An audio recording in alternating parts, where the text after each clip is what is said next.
Hi, podcast listeners. I want to take a moment to wish you all a warm and wonderful Merry Christmas.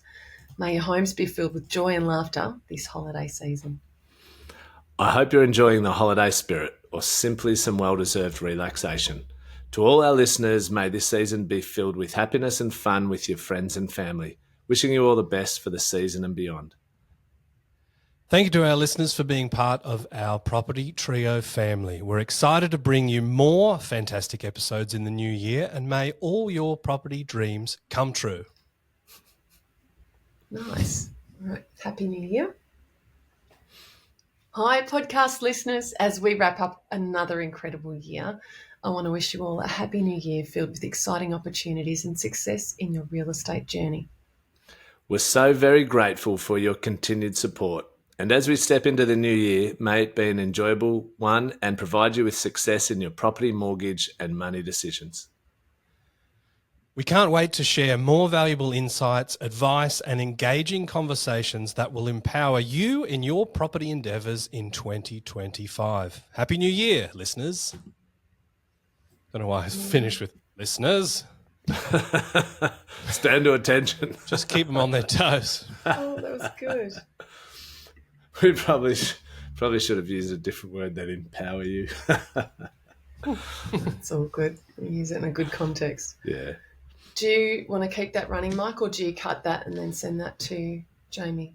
No, well, I think we can keep it running. Cool. I'll just send him a message.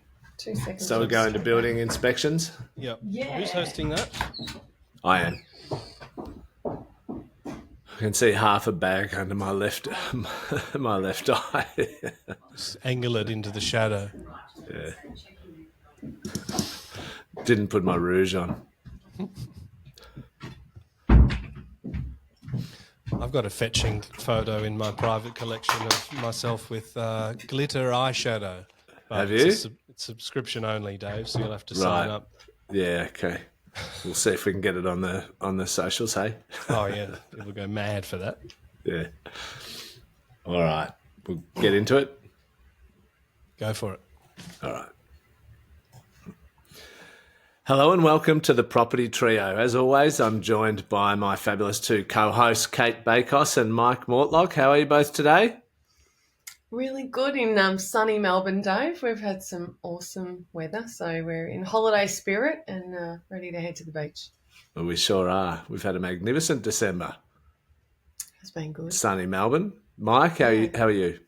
Don't get used to it, guys. It's Melbourne after all. I'm doing all right. Although I found out this morning that Michael Lunig's passed away, and that made me a little bit sad because he is a little ray of sunshine, or was for, I think, 50 or 60 years. Yeah. But apart from that, all good.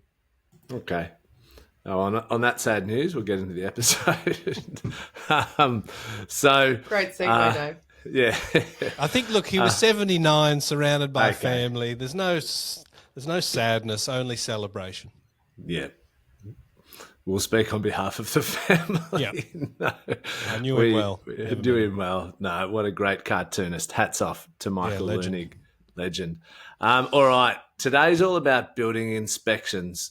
Why do we do building inspections? What they tell us, what they often don't tell us, questions you need to ask the builder, past stories of building and pest inspections, pretty much everything you can imagine about building inspections. So we're going to cover so much, I might even go across 2 episodes. So this is going to be sort of Cate Masterclass 101, but I'm sure Mike will have plenty of gold to add, and I'll happily just ask questions. So without further ado, let's get into it. Cate, what is the purpose of a building inspection? Yeah, it's the purchaser's opportunity to understand if the house is everything they thought it was, or the unit, whatever they're buying. And if you can see obvious things, then you're able to make a decision about what price you're prepared to pay, what work you might be willing to do. But it's the non-obvious things that we're hoping a building inspector will pick up for us. And a lot of people are mistaken when it comes to building inspections. They think that it's just a ticket to renegotiate a price. That's not always the case. The reality, the hard reality of a building inspection is it's your opportunity to decide whether you want the property or whether you don't, and what price that property, well, what value it represents to you based on everything that you understand about it. That's not what I heard, Cate. In fact, I sat in a room with a bunch of buyers agents about maybe 15 years ago, and a building inspection to them was an opportunity to renegotiate on the price every single time. Like they would always find something and renegotiate, which obviously I'm being a little bit silly here, but people would use that as an opportunity all the time. And sometimes it's reasonable. Other times it's in quite bad faith. I'm interested in how that sort of works from a buyer's agent point of view. Yeah, it's a bit of a sales tactic when BAs suggest that that's how they treat them. And it's fair to say I've had situations where I have been able to negotiate, but the bottom line is if there's something that's horrendous that tumbles out of the report, or something that puts you off the property or changes the value proposition, your opportunity is to walk away or proceed. It's when you say to the agent, listen, I've had a building inspection with a few too many surprises, we're choosing to exit. Sometimes the agent will say, well, is there anything that we could do? What if the vendor's prepared to solve the issue? What if they're prepared to discount the price? That's when your discounting conversation comes along, but it's when you are actually prepared to let it go.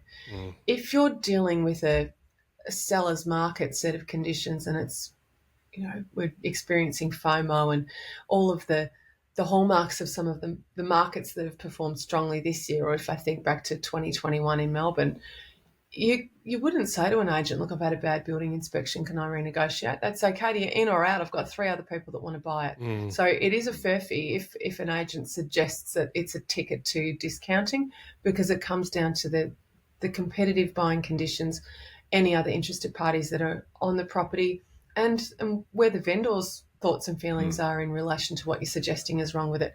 Because if you're going them for little itty-bitty things like bathroom requires sealant, or get better washers on your taps, or reroute your stormwater drains, or whatever it could be, and it's an easy solution, the vendor might see through that and just say no. Yeah, it sounds like if your buyer's agent is saying that, it's a sign you've got an inexperienced buyer's agent. Yeah, they might just be telling you something that isn't all that realistic. It very much depends on the market conditions and the issues that you're talking about. Yeah, well, it oversimplifies something that has a real purpose, and you don't know the outcome. So how can you as a professional advisor, a buyer's agent, say, look, whatever the outcome, I will use it for this singular purpose? It oversimplifies it. It's sort of a superficial approach to something, and it says that, to me, it says someone who doesn't have an open mind and take things based on the information provided, and then respond to that information based on what it is. They've already got a preconceived way of thinking about how they're going to respond to a building inspection, irrespective of what the building inspection says. Yeah, that's right. So how do building inspections vary from pest inspections? Often they're combined. So, they both can be done together, but how are they different? Well, a building inspection relies on the person doing it having that qualification. And the pest inspection is a different qualification. Many building inspectors have building and pest qualification. But in situations where they don't, you'll need to get a separate pest inspector if that's an inspection that you want to get done. So often ours are done together because we select builders that have building and pest. And I think for almost every house, it's well worth getting them both done together, and the cost differential's really marginal, so it's certainly worth it. And a pest inspection requires a different set of inspection techniques, and so you'll sometimes see them walking along with that stick with the ball on the end of it, and they're knocking on walls and listening carefully to see if there's a hollow sound indicating that there could be termites that have eaten and eroded some of the framework. They also have moisture meters and detectors, infrared detectors that show them if there's moisture contained in a property. And water is the the enemy when it comes to building and pest inspections. But you'll also see a pest inspector looking externally around the property at garden beds and sleeper pieces and any sense of moisture up against the property or subfloor lack of ventilation. They're all things that are conducive to termite activity. So you'll often read a report and it might have a high risk rating and say that there are lots of elements that are conducive to pest infestation, but they haven't spotted any pests. So it's important to read them carefully and understand whether they're pointing out risk or whether they're saying they've actually seen evidence. But yeah, two very different inspections, and I'm of the belief that they should be done hand in hand.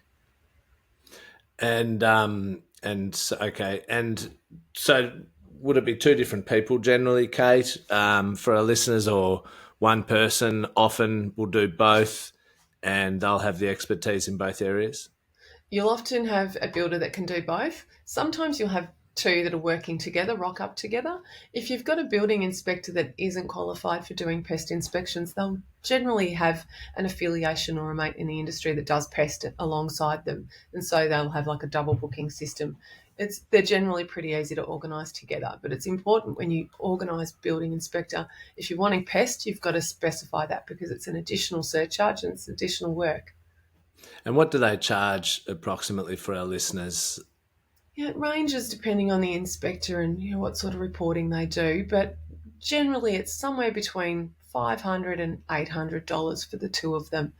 And if you've got someone on a good recommendation and if they've shown you an example of their report and you've got confidence in them, you don't want to be negotiating hard over $50 or $100 when you're talking about what the report could potentially tell you. You want to get it right and have the right person do it for you and do a thorough job. And what do you say to buyers who might be a bit more thrifty and price conscious? They might have lower price points and go, well, how do I know? I might have to pay for 5 building and pest inspections before I actually buy a property. That's starting to rack up some cost. How do you manage that? What do you say? Yeah, that's a really good point, Dave, because I see so many people wasting money on building inspections. When I say wasting, spending money on something that they didn't really have a strong chance at getting anyway. Yeah. And I think it's worth talking to the agent, saying I'm wanting to get a building and pest inspection, and it's $600-700 that I'm going to spend. You don't want to tell them your budget if you're going to auction, but you want to have that conversation with them. At what point would you suggest I need to be thinking dollar-wise for my building and pest inspection to be a worthwhile investment? Agents do feel guilty. A lot of them do anyway. They feel guilty when they see buyers spending money on something when they haven't really got a chance. Got no chance. So if you've done your recent comparable sales analysis and you've been paying attention to the market, and I've talked about this 50 times on this show, so our listeners know how to do that. If you've spent the time doing the homework and you're confident that you're in the game, that's a really good reason to get a building and pest inspection. If you're in doubt, you can share some of your comparable sales with the agent. Say, how do you think this particular property compares to the one that I'm looking at buying? So you're not telling the agent what your budget is, you're asking them to say how they feel the properties compare. That's a really good indicator as well if you're looking for an agent to kind of endorse whether you should spend the money or not. Aside from that, sometimes you'll see a property where an agent has organised a building inspector to do the inspection, and then they're selling reports at a much lower price point to prospective buyers. That can be a really nice way of getting a thorough inspection done. And don't assume that because the agent organised it, it's a dodgy report. It doesn't work like that. Building inspectors have to be qualified and they're impartial, and they'll have a report available for everybody. So that's one cheaper way to do it. The other one is to ask the agent if any other inspections have been coordinated by buyers, and then you can contact the builder and ask them if they're prepared to do what's called an on-sell. So they've already generated the report for someone else. What will they charge you to send you that same report? Some builders will say they won't do it because they're loyal to the client who paid for it. Others will do it for half price. Usually it's about half price. Yeah, right. I mean, I love how in Queensland the vendor has to provide one, and then it just gets it done once for everybody. It makes sense. I think it's a much better idea because Mm. if you've already got that report done, your chance of getting buyers who were on the fence and not sure if they wanted to participate in the auction or not, you're much more likely to get a big crowd. So for the sake of spending that 700 and making it available for everyone, Mm. you haven't got that barrier to entry that you create when they do have to invest just to have a crack. Yeah. I ran a few little inquiries, Dave, because I understand the legislation's different in each state, which I think is actually garbage. There are times where we need states. There are other times Yeah. where we don't. I don't know if you remember the beginning of COVID where everyone's like, oh, gosh, we've got a premier. I forgot about them, because it's sort of like everyone divided into their own states and then suddenly we were listening didn't we to the divide premier. into our own states? That's right. I don't need to tell you guys. But the premier Or the was Western sort of, Australians. yeah, the premier was, somewhat missing. But then Yeah. there are times like that where maybe that's appropriate because it's relevant to, a location. But, we've got the National Building Code and the Building Code of Australia for the standards. But in state and territory laws, we've got the New South Wales Home Building Act of 1989, Victoria, the Building Act of 1993, Queensland, we've got the Queensland Building and Construction Commission Act of 1991.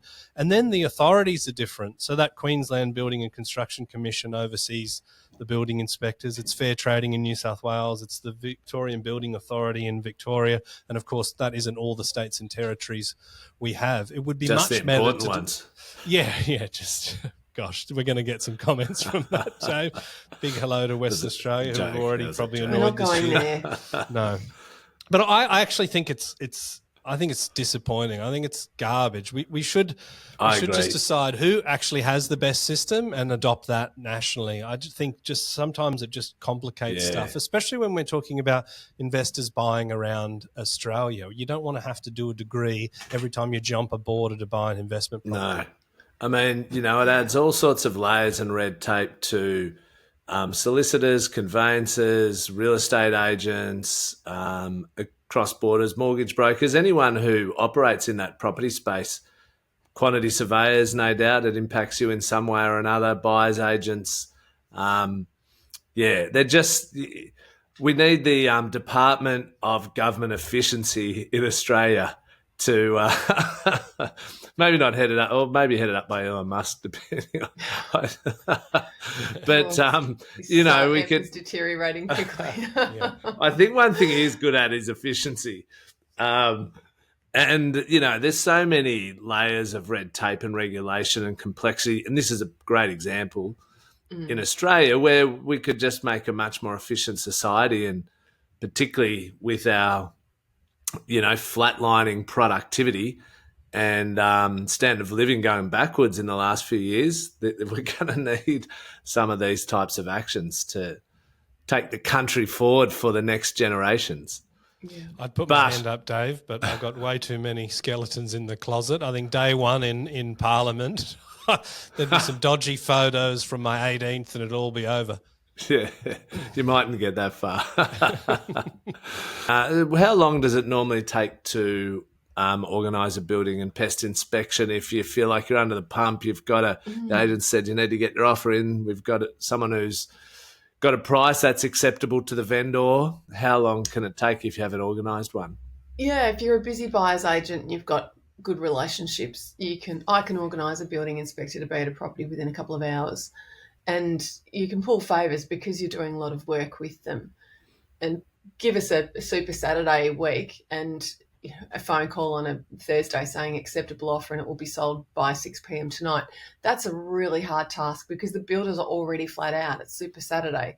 So you do have to pull favours. If you don't have those relationships and that option, generally you should allow up to a week. Building inspectors know that everything's on a bit of an urgency basis, but some of them, particularly in the regional areas, they don't respond same day or get out there tomorrow. They'll book you in and do it next week. So the best thing that you can do if you're on the property hunt is get some recommendations for some builders, give them a call and ask them what their lead time is and find out when their peak periods are and just be as organised as you can. Have them lined up. Yeah. If we know we're going to auction and there's a chance that it could sell prior, I will get the building inspection done as soon as I can, just so that one thing done in the event that we get that SMS saying acceptable offer, Yeah. you've got till 5 p.m. And I'm sure it's not lost on many of our listeners. Here's another thing you need to have organised, and it can take multiple days up to a week to get it done. So it just reinforces why it's so important to do your due diligence and get clarity on where you estimate the value of the property is, how much you like the property, and whether you actually are going to try and purchase it. Because the more you delay and dither on that, there's other things like this that stack up that you may not have time to do, or and then you're running around like a blue-assed fly. And, it's stressful. It's very stressful. You're getting contracts reviewed. You're getting. It sort of slipped out before I had said it. I don't know if I've said the word ass on our podcast we before. Have now. Christmas time. The bookies were paying $1.80 for you to say it, Dave, and $1.05 for me. Yeah. And 30 cents for me. Yeah. Thought I'd get in ahead. Well, yes. Sorry, Kate, you're saying? No, it's all good. Another thing that we need to chat about is when do you order them? Do we order it before an offer, after an offer? How do they work for auctions? These are all of the questions I get, and it depends on the sales campaign and what sort of conditions you might have in your offer. So if I've got the chance to put in an offer for a client and I'm not disadvantaged by having a building and pest clause in there, I'll do it, because I'd rather get the deal done and then spend their money than spend the money and maybe not get the deal done, because you've wasted $600 or $700 if that happens. But you've got to think carefully about getting the offer in and then the building inspection, because if that's the order that you do it in, you're in a bit of a pickle if there's more things that are wrong with the property than what you anticipated. And it goes back to that question that you asked me at the start about using it as a leverage to renegotiate. You've got to be prepared to walk away from the deal if that's the process that you think you'll undertake. Because if the agent or the vendor say, no, we're not fixing that, we're not renegotiating, you've only got two choices: proceed or don't proceed. Yeah, so it's a very, very big bluff if that's the bluff that you're taking. But if you feel that you don't want to spend the money on the building and pest inspection, or if you're not all that certain you're going to get the property anyway, but let's just give it a crack, then it can work really well to put in the offer with the clause in there and then organise the builder after. You need to have a good understanding of the builder's lead time so that you can word the tightest possible clause that you can. So, for example, we sometimes say within 1 business day, because the builder's already said, I can be there later today. You need to give your client time to go through the report, have a conversation with the builder, chat with you about it, and be happy to proceed. So I always say to people, you need a bit of an overnight at the very least. Once you've got the report, go through it together in the evening, sleep on it, talk to me in the morning, and then we'll decide whether we're proceeding or not. If the builder's not free for another 4 days, then you need a 5-day clause. So these are the things that you have to think about. In terms of auctions, you're going to auction with a set budget, and there's absolutely no room for renegotiating there. So you need to have your building inspection done and well understood. Yeah, so I think unlike those buyer's agents you talked about earlier, Mike, who had a preconceived plan post the receipt of every building inspection, you need to have, as a would-be purchaser, an open mind to how you might need to respond based on the content of the building inspection, because it could totally change your perspective. And as Cate said, at an auction, that doesn't work. That's not a strategy. And it also depends on the heat of the market. So this was, I'm not going to identify who they were or where they transacted, but obviously... Luckily, you've spent a lot of time with a lot of buyer's agents over the last 15 years, so it'll be hard for this particular group to narrow down. I'm not even sure if they still are a group, so I'm not really worried. But yeah, look, obviously they were transacting in a marketplace that didn't have that heat in it, because otherwise they go, okay, worth a shot, but bugger off. We're going to go to people number 2 who are a grand underneath you. Yeah, exactly. So obviously, building inspection clauses is a really important facet of this process. So what is a building inspection clause? What does it mean? How does it work? Well, the clause it has to be carefully worded, and like any clause in a contract, you're stating what the length of the clause is, what the detail of the clause is, and what the option is should that clause not be fulfilled. So a building and pest inspection clause would be something along the lines of, if the agent gets their way, if there's a major structural defect or major pest infestation, I don't like agreeing to that, because major is a tough one to agree on. Depending on the wording that the building inspector uses in the report, we might have a lot of minor issues that all stack up and become quite expensive, or we might have an issue that for the client is really significant, but it's not categorised as a major defect. So you need to make sure that your solicitor or conveyancer has agreed to the wording. And sometimes it's difficult if the agent's challenging them and they're not budging on the major clause. You might choose to just get the report done so that you're not haggling over wording.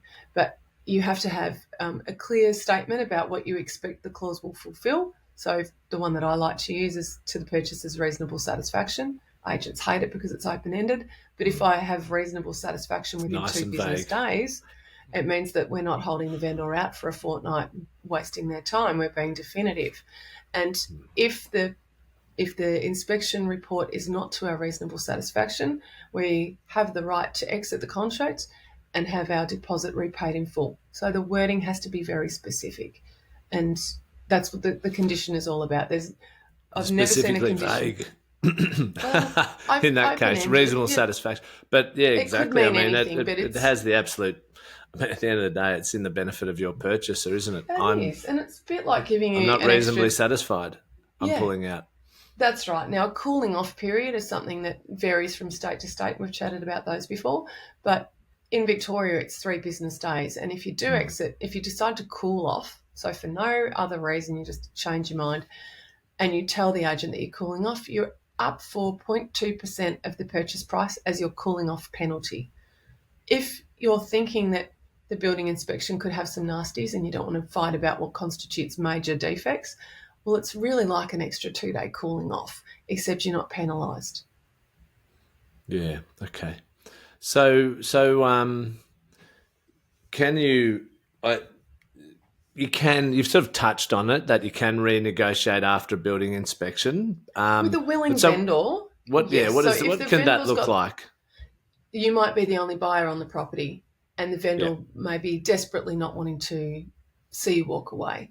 The price that you negotiated might have been pretty satisfactory for them, and they still feel that there's enough room for them to budge, and they're still satisfied with the price. I wouldn't be so proud of that result, but there'll be a variety of reasons why a vendor doesn't want you to walk. Typically when it's a buyer's market, the vendor will cling to that contract more so than if it's a seller's market. And also if the issues in the property are a surprise to the vendor and they're house proud, they might want to just have them fixed. Or if the vendor determines that the issues aren't that serious or that expensive to fix, they might agree to doing it. Yeah, okay. So what are some of the limitations with building and pest inspections? Well, if anyone opens up a building and pest report, they'll see a lot of disclaimers. There's a lot of indemnifying. So you need to understand what the builder can and can't determine for you as well, but you've got to accept that they'll cover a lot of risk, and the report will often read a bit more scary than what it really is, which is why I always say have a verbal conversation as well.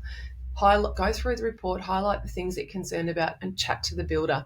And my favourite questions are, what is the severity compared to other houses that are similar to this or similar era to this one? How severe is this issue? What do I need to do to address the issue? Sometimes builders will give you a ballpark. It should be somewhere between $1,000 and $2,000. Other times they might describe what needs to happen or point you in the right direction. I also ask, how quickly do I need to remedy this? And what is the risk if I don't address it immediately? That will give you a lot of information about the fault that they've picked. Yeah, and you can then decide if it's more than you want to take on. But debriefing with the builder is really important. Now, the things that they won't do, they're not electrical inspectors, they're not plumbing inspectors. So they're not going to check your plumbing. They'll let you know if they see something that concerns them, and they'll recommend that you get a plumber. Sometimes I'll have a builder ring and say, look, I don't know what's going on with those electricals. I saw a couple of things. It might be external conduit or something that doesn't look quite right. Or they might have tested the lights and the crackling, they'll make a recommendation then and say, I think you really should talk to an electrician. Those occasions are few and far between, but they do happen, and I'll listen carefully when the builders say that. Yeah. Having used a few electricians in the last few years, the next electrician that comes along tends to find things that the previous one didn't do properly or well or to certain standards. The other things that builders can't do, and I wish they could but they can't, is invasive work. So if there's no subfloor access at all and it's a property with beautiful timber floorboards, the builder's not going to go in with a saw and cut a hole in the boards. They're not going to ask the vendor if they can pull up some boards. They'll just put in their report they had no access to the subfloor, so they can't give you any information about it. The same thing goes for a roof that's difficult to get onto, or a ceiling space that they can't get into. They can't do any damage to the house. Yeah. I remember one time we needed to know what was going on in the subfloor, and I just said to the agent, I'm so sorry, we're too worried about this house. It's just got all too hard. There's no subfloor access, and client's unwilling to go ahead with it without that clarity. The agent rang me back and said, vendor will do whatever it takes. What do you need them to do? I said, well, can they pull off the plinth boards down the side of the house so that there's subfloor access? Well, they did that. It was great. We could move forward with it. And what caused you to have concern on that property that you wanted to get the subfloor access? Can you remember? I can. The flooring wasn't level, so I knew that there was a stumping issue, and one of the corners was a little bit bouncy. And that's unusual. When something's bouncy, what's going on? Have we got concrete stumps, or have we got timber stumps? Is there been soft soil movement? Is there a water leak issue under there? Is there tree roots? Like, what's creating that issue? Is it going to be a full restumping effort right across the board, or just localised underpinning? We needed to know what was going on. Yeah, cool. What can't a building and pest inspection determine? You'd probably just touch on maybe one or two things.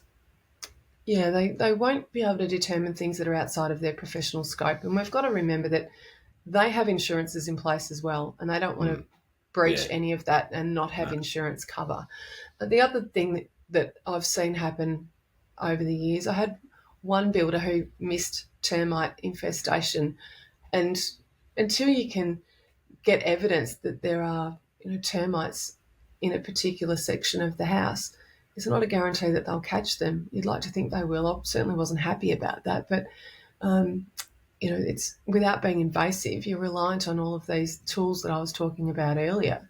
The moisture meters and the infrared and tapping things and spotting things that are likely to lead to higher risk. You could probably add to that, Dave, things like compliance and whether things have actually been done to code, to council compliance, as well as there actually been an approval for the works or a final inspection, and that's normally sort of fits into the solicitor's side of things. But those are things that can be missed, and I think also risks as well. So they're not necessarily doing a risk survey, but there are some things that can pop up that represent hazards to the new purchaser or a tenant if they're going in as well. Yeah, really good well points. said. So what can go wrong? What are some examples of things that can go wrong? If you've got a builder that isn't qualified, that's a big building inspector that's not qualified, massive red flag. So how would someone know, unsuspecting? Well, you wouldn't expect to find someone on the internet that's purporting to be a building inspector, but in a lot of cases, people bring a builder friend through, or someone who's like vaguely in the construction industry. Yeah. If you're relying on that advice and they're not qualified, you're taking that risk on yourself. I find that the indemnity and all of the disclaimers are really frustrating for clients, and that's why I always encourage that conversation and chat to a building inspector. They'll talk about how regulated it all is and how they have to include those disclaimers. What isn't nowadays? Yeah, that's right. If the building inspector is too late with their report, that can be very stressful, and I've seen that cost people the deal, not on my watch, but I've certainly heard of it.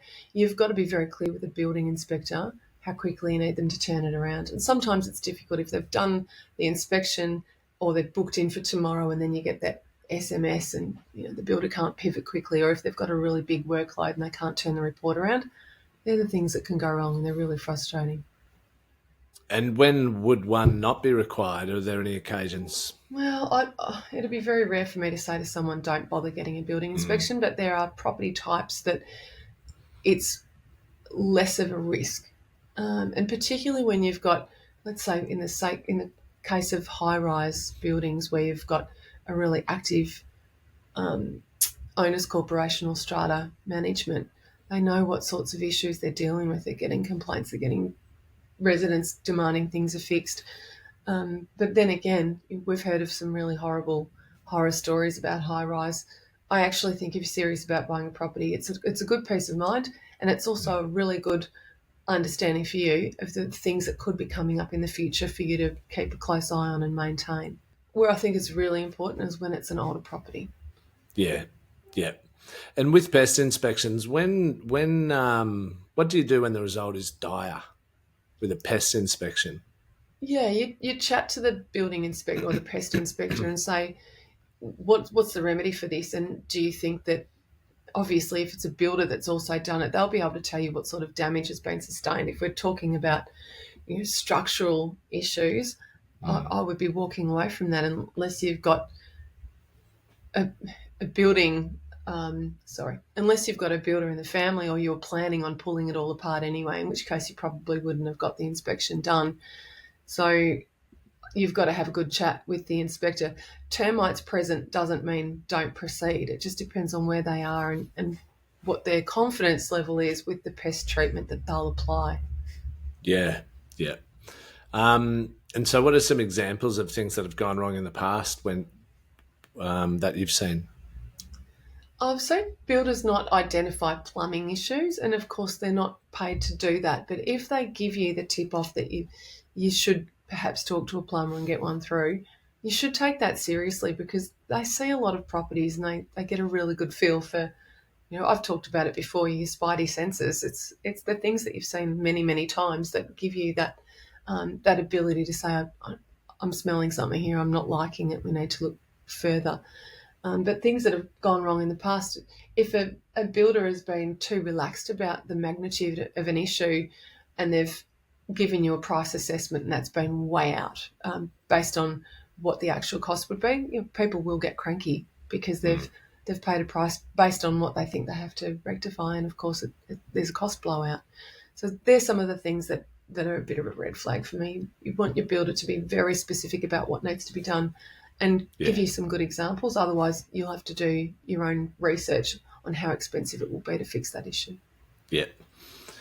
And on, excuse me, an on-sell is when you've taken on someone else's building and pest inspection, which we talked about earlier on. Yes. Yeah. And how do buyer's agents deal with building inspection lead times? Yeah, we know when the auction's coming up or when we see property how long we've got. The first thing I'll say to an agent on a private sale is, what's my time frame? And they'll look at me a bit funny. So have you got an end date on this? Is there any need for me to have to move really, really fast?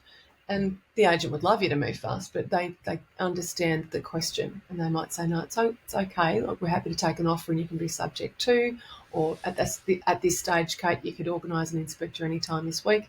That says that there's no offer sitting on the table or a buyer nipping at my heels, getting me to move a little bit faster. So buyers agents know what those timeframes feel like, and they also know how it feels to get the call or the SMS saying that things need to move, things are changing and they need to move really fast. We're pretty organised, and we generally have more than one building inspector relationship as well. You might have them segmented across the city in different areas, or you might have building inspectors that particularly strong on one particular type of things. Like, for example, I've got a building inspector who's also a builder, so he's very good at talking to clients about what they could do with the property or how much their renovation could potentially cost or what they need to do to knock out a wall or go up. And I've had an inspector that had a partnership with an electrician. So if I think the property might need both, then he might have been the one that got the call. So, like any specialist, they come in all shapes and sizes, and they'll be suited to particular clients, particular areas, and particular properties. Yeah, cool. So as we get to our last few questions in this lengthy episode, who knew there was so much to unpack with building inspectors? What are some of your best tips for sourcing a great building inspector?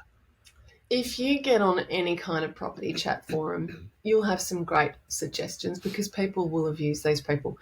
I actually call out to fellow buyers agents. If I ever get someone saying, "Oh, Cate, would you know of anyone really good in, I don't know, the southern part of Brisbane?" I'll ring some of my buyers agent friends in the south of Brisbane and say, "Who are your best building inspectors?" So buyers agents absolutely know their craft when it comes to who's really good out there. But again, if you can get on one of those chat sites, you'll get some good recommendations as well. And I always look at Google reviews too, because people will comment when they're really pleased with the service, and they'll comment when they're upset as well. Yeah. And what is the secondary benefit of a building inspection report? Are there any? I think, there are. You're not just looking for issues, structural issues or maintenance issues. You're looking for any works that are non-compliant or works that might have been done without a permit. The builder will generally flag those things, and you can shine a spotlight on that and then say to the agent, "Hey, the builder's noticed this pergola, it might be out of code, or was it done by a registered builder, or were the permits granted? Can you please get me that detail?" So that can uncover some red flags for you. You also get a really good idea of what maintenance items are coming up, and you can cost model for these future works as well. So building inspection is not just for a yay or a nay on that decision to proceed. It's having a bit more of an intimate understanding about what the maintenance schedule could look like on that particular property. Yeah, makes sense. How do you get out of a contract with a bad building inspection report? Yeah, well, you want to make sure that that clause you had is watertight. So if your conveyancer or solicitor has signed it off, then you let them know straight away that you want to exit the contract. In a lot of cases, the wording will include you handing over that building inspection report. So you send it through to your conveyancer or solicitor. The contractual risks are if you've let your clause lapse and you're too late to get out, or if your wording was not watertight. If you've signed something saying major structural defect and there's nothing in the report, then you haven't got that out clause. So in summary, are building and inspections and building and pest inspections worth it before we get into our gold nuggets? Absolutely they are. They need to be understood and you need to be organised. But that conversation with the builder can be so valuable in terms of giving you confidence to proceed, or some things to really focus on so that you can have an objective conversation and decide whether you're proceeding or not, and then give the agent and the vendor the option to renegotiate if you are still prepared to buy that property at a reduced price. But you don't go into this thinking that a building inspection is a ticket to renegotiate. That's sometimes an outcome, but sometimes it's not. Okay, awesome. Well, look, I mean, gee whiz, what a plethora of information on building inspections. All our listeners will be absolute experts when it comes to approaching building inspections as part of their purchasing process. So thanks for sharing your wisdom there, Cate, and Mike as well, for your bits and pieces along the way. Let's go into our gold nuggets. Now it's time for us to go mining for our gold nugget property tip of the day. I got a two-parter for my gold nuggets. One is that we were talking about how to get a good building inspector, and Cate was talking about asking her BA friends. There's a difference between BAs and their BA friends than agents and their agent friends, because they're coming from different sides of the coin. Agents love building inspectors that don't jeopardize the deal or make it fall over. And I know Cate sort of said no building inspector wants to throw away their license by saying things that aren't true, But there are ways of massaging the wording that they can sort of cover themselves to some degree. So I would definitely be not looking for a real estate agent's recommendation for a buyer's agent for that purpose, much more a solicitor, a conveyancer, or a buyer's agent. The other one is just the conversation and the value of it. I've had reports before. I look at it and it just looks terrible, and I ring the builder and they'll say, oh, no, actually, it's not that bad. It's quite similar to properties of its age. I've also had other ones that looked okay, mentioned some mold or some water issues, didn't communicate it to me, but spoke to my solicitor and said, oh, gosh, he didn't buy that place, did he? Which is would have been really good information to share with me, that this is actually a pretty bad thing, and it didn't quite come through in the report. So that conversation is always really helpful, especially given the degrees of compliance and all of the disclaimers that they have to jam into it. Great Really advice. good Great point. nuggets, Mike. Yeah, that's a great point. I think when we were talking about the building inspection that's organised by the agent, it's that often that generic one where the building inspector does the job and everyone can buy a report. Yes, it's cheaper, but you're right. Agents will favour a builder that doesn't jeopardise the sale. And that's another reason why I think it's essential to have the conversation with the builder and really hone in on some of those things. There are some things that look worse than they are. So one example that I use is when you can see cracking on an old property like an old Victorian. We're talking about properties that are 125, 130 years old. The cracking can look horrible, but lath and plaster is an old material that was used years ago. And when that cracks, it can look horrendous, and it's not actually that big a deal. And then there are other things that might look quite benign, and the building inspector lets you know the cost to rectify it, or it could be relating to brick underpinning, and that gets really expensive. So I don't think you should just assume from your own inspection that a property is necessarily too much for you. Obviously, the more experience you have in inspecting properties, you get a better feel for this stuff. But if location, price, and layout and everything is really ticking all of the boxes for you, and it's down to something that's really concerning you, you can even take a couple of photos and run it past the building inspector before you engage them on the job. Most of them will be happy to have a bit of a look at a photo and workshop what it could be and determine whether it's worth you investing in the report or not. Great insights, Cate. Thanks very much for sharing your wisdom on building inspections. And I'm sure our listeners will get a lot out of today's episode. So I hope so. Until next week, have a great week, everybody. And we'll speak to you same bat time, same bat channel, 7 days down the track. Well, I don't know, when does this go live? This might be post-Christmas. I believe it is. Yeah. Well, hopefully you've all had a great Christmas. Cool. See you later. Perfect. See you next week. Bye. Bye.